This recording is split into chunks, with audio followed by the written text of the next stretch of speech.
So, I'm pretty sure this was advertised as a prequel, right? I'm not crazy. Everywhere I look, I catch a glimpse of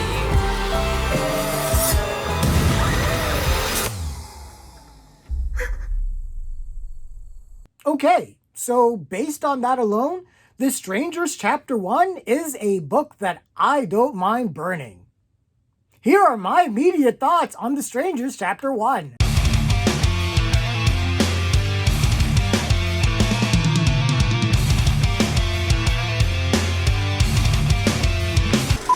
The Strangers Chapter 1 is the third entry in the Strangers franchise. It started with The Strangers in 2008 and then The Strangers Pray at Night.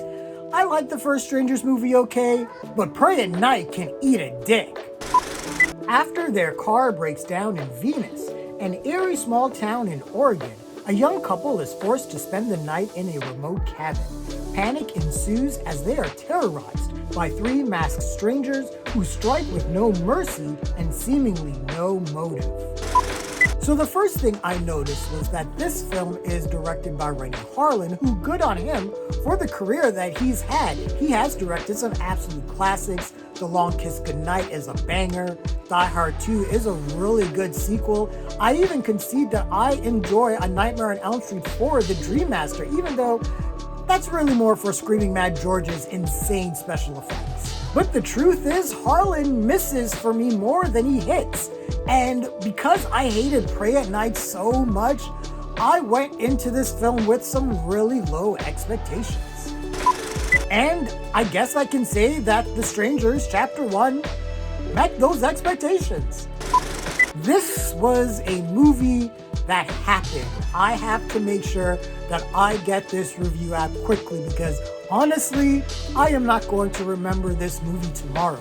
I'm honestly still debating on whether or not I want to do a spoiler review for this movie, but let's just go and see what happens. So we have Madelaine Petsch and Froy Gutierrez as Maya and Ryan, a couple who are on their way to Portland, Oregon for a job interview that Maya has. They do the whole obligatory, "Oh, do you know what day it is?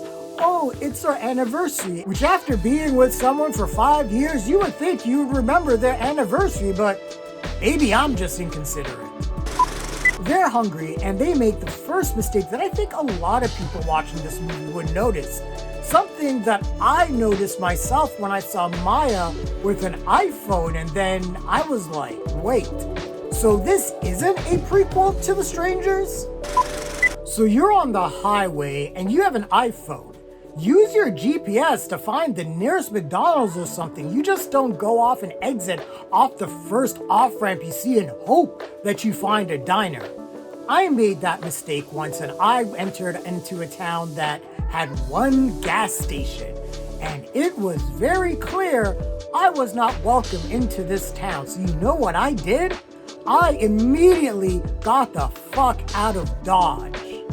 But I guess horror movies need stupid people to keep the plot moving forward. Maya and Ryan park at clearly the only diner in this town, and they are met by two creepy kids that gives them pamphlets about the Lord. Not necessarily Jesus, but the Lord. And that's it for me. Creepy kids is enough, but creepy kids that are brainwashed, trying to give me pamphlets to brainwash me, get me the keys. I'm not that hungry. We have iPhones. We should use them. But they decide to eat at the diner. Maya is vegetarian and she asks for a vegetarian option. And everyone, from the waitress to the cook to all the regulars in this diner, basically mocks her for this. And this is another moment where I would be like, yeah, fuck all of you.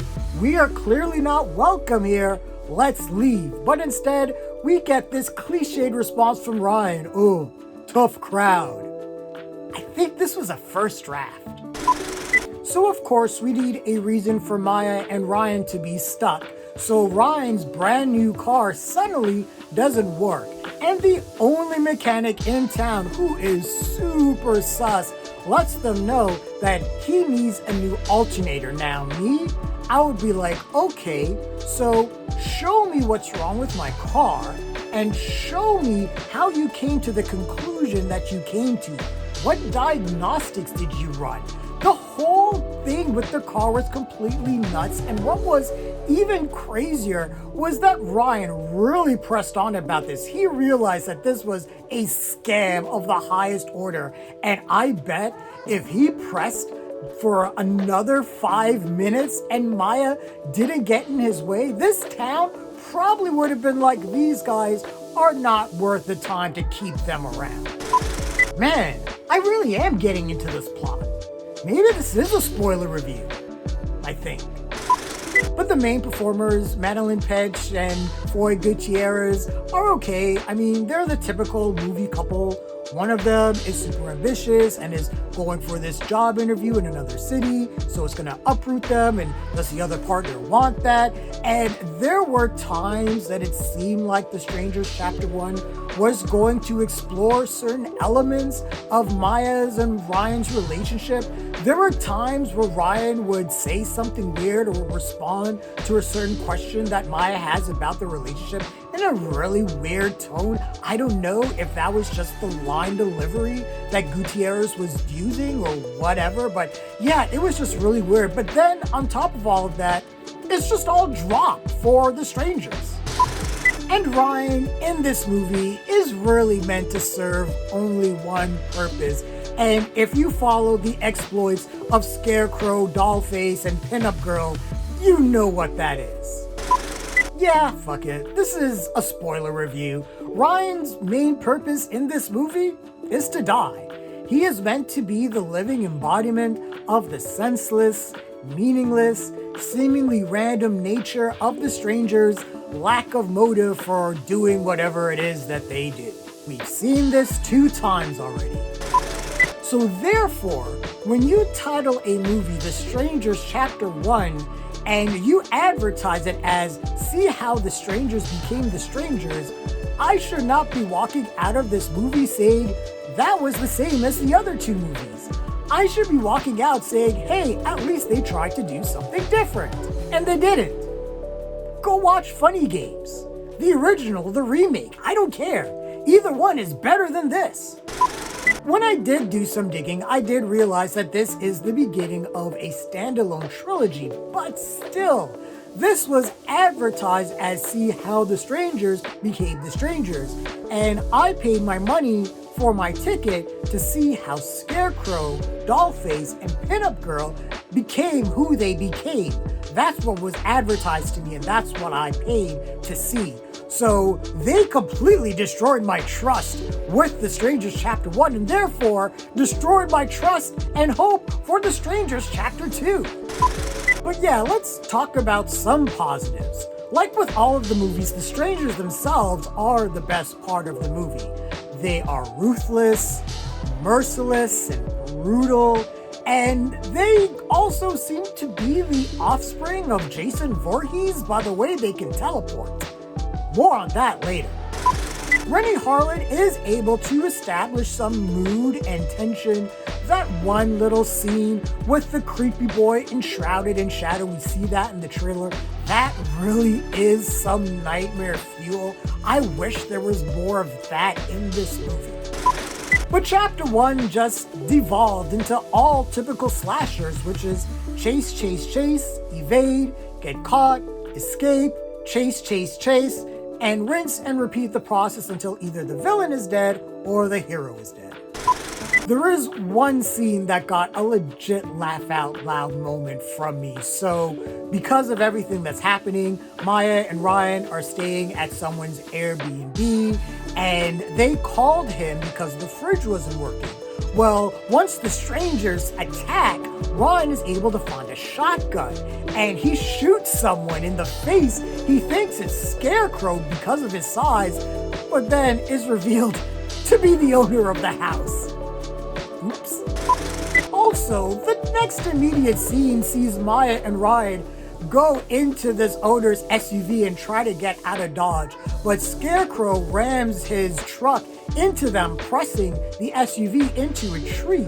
Maya is able to get out through the window, and it's all dramatic. Ryan's leg is caught in the car, and he's like, "Go, go, Maya, save yourself." Dude, the shotgun is right beside you. The next time Scarecrow rams into you, shoot him in the fucking face. I just can't stand stupid people in horror movies. I know it's sort of an unwritten prerequisite, but when it's this blatant? So Maya and Ryan are caught, and they're brought back to the Airbnb, and they're all tied up. And they have this tearful moment. They're crying, they touch foreheads, and Ryan decides that he's going to ask Maya to marry him. Oh, it takes your death to decide that you want to spend the rest of your life with her? Fuck off. And then the strangers appear, they stab Ryan and kill him. Maya screams out, "Why are you doing this?" And we get the whole line from the trailer, "Because you're here." Big whoop. Do you know we've basically been doing the, oh, there's random, senseless evil in the world in film for well over 100 years now. If you want to relay the brutality, the senselessness, and maybe even the meaninglessness of violence, do something different with it. I really don't know why this movie exists. I mean, are they going to make it pivot in chapter 2? At this point, I really don't care. The strangers stab Maya and leave her to die, but they have to leave because the police arrive like 40 minutes after she called them. Now, I get that maybe the town is in on the strangers and what they do, but that kind of response time is unacceptable. But Maya doesn't die. She's in a hospital somewhere. It can't be Venus because a town with less than 500 people clearly don't have the infrastructure for it. So, happy ending? Maybe? No, we get a stinger. Maya sits up in a hospital bed revealing that Scarecrow has been laying beside her the entire time. And that final shot opens up so many questions. And the movie has the audacity to end on a to be continued card, and I'm like, overall, The Strangers Chapter 1 is the start of a trilogy that right now I don't see the need to exist. This was essentially beat for beat in terms of action, the same as all Strangers movies, which are most modern slashers. Renny Harlin does direct some moments of tension and suspense, but it is overpowered by dumb jump scares every 5 minutes, dumb decisions that characters make, and this movie does one of my most hated things with stalker characters. The movie turns the volume all the way up for our main characters trying to hide and step lightly in the forest, but the volume completely disappears for our stalkers, just for a jump scare that basically makes it look like the strangers are teleporting. Straight up Friday the 13th Part 8 level shit here. Seriously, listen to a modern horror movie. Most of the most basic ones employ the same audio technique made to lull the audience into a false sense of security before, bam, gotcha bitch! But it doesn't work anymore. In fact, it makes for a very boring sit. If you're a fan of The Strangers and this is your thing, it's all yours. It's not for me. I think in 2025, I am going to embark on a mission to count how many jump scares I witness in every horror movie I watch. I am certain the number will be disgustingly astronomical. The Strangers Chapter 1 is just the same old shit. And that ending? Fuck you. The Strangers Chapter 1 is the lowliest of flops. I mean, I'm not upset. I expected a boring, redundant piece of trash, and that's what I got. Now I've forgotten this movie. What were we talking about again? What did you think of The Strangers Chapter 1? Share your thoughts, leave your comments, like the video, subscribe to the channel, and don't forget to hit that bell icon so you can get notifications as well. Thanks a lot, everyone. Take care.